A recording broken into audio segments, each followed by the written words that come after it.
Hi everyone, today I'm going to be showing off my latest Game Builder Garage creation, which is a fully fledged, almost, version of Minesweeper in Game Builder Garage that you can play on your Nintendo Switch.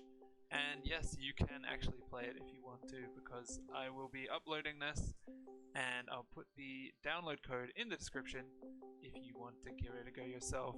I'm giving it a go right now. Let's hope I don't embarrass myself and I actually managed to clear this.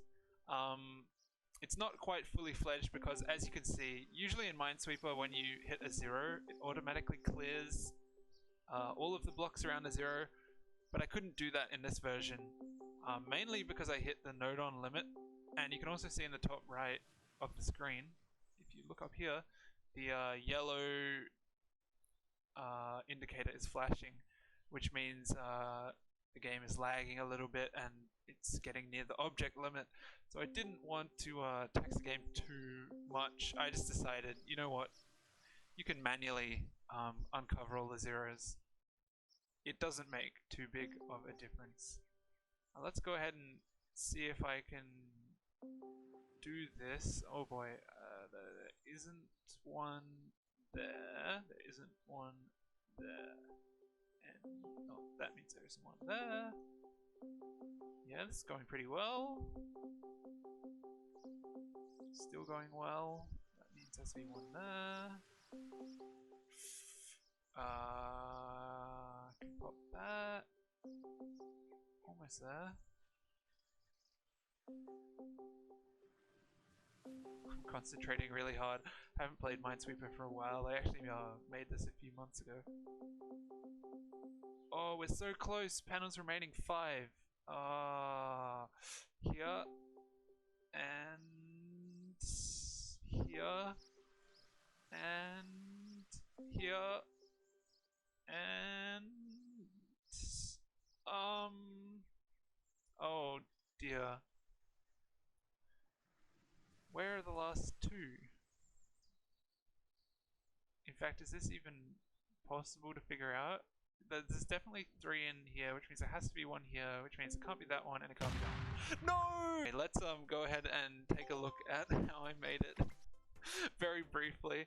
So as you can see here, this is the game screen, and we basically got this massive grid of nodons, which is why the game uses, as you can see here, 494 of 512 nodons. Because, oh, thank you, button nodon.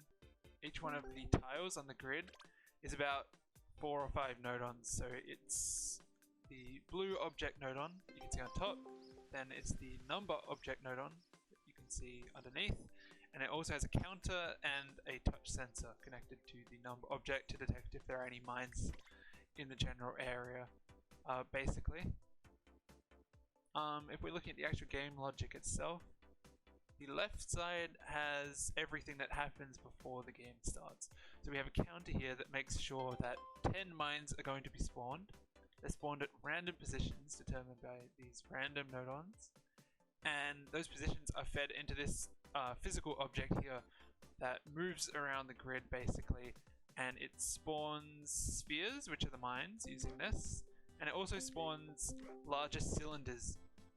These cylinders are for the touch sensors on the grid to detect and say there's a mine here, and it increases the numbers on the tiles.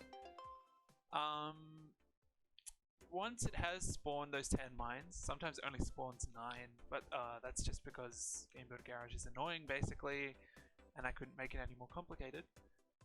It will activate this flag here. This flag basically says the game is ready to start, and it starts the timer, and it also goes through this wormhole nodon over to the right side of the screen. And on the right side of the screen we have all the logic that controls basically the game while it's happening.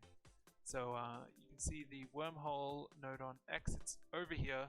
It says the game's ready, and the cursor object, which is all contained here, activates. So you can use the cursor.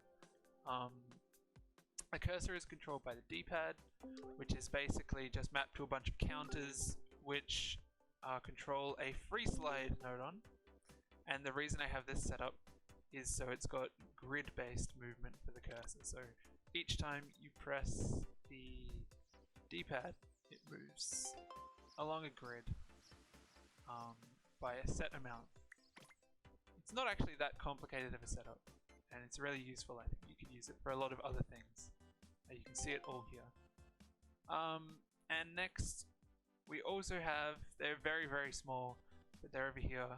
There's a touch sensor attached to the cursor, which basically checks if there's a mine underneath the cursor. If there is a mine, it explodes and the game ends.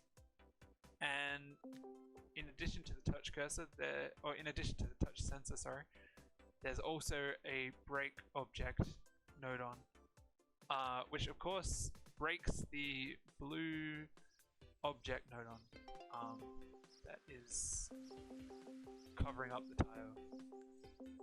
And that about sums it up. Oh, the last thing of course is here we have a object break node on, which is checking each time a blue panel is broken.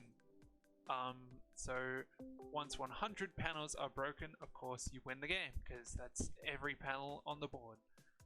Too bad I didn't actually win the game.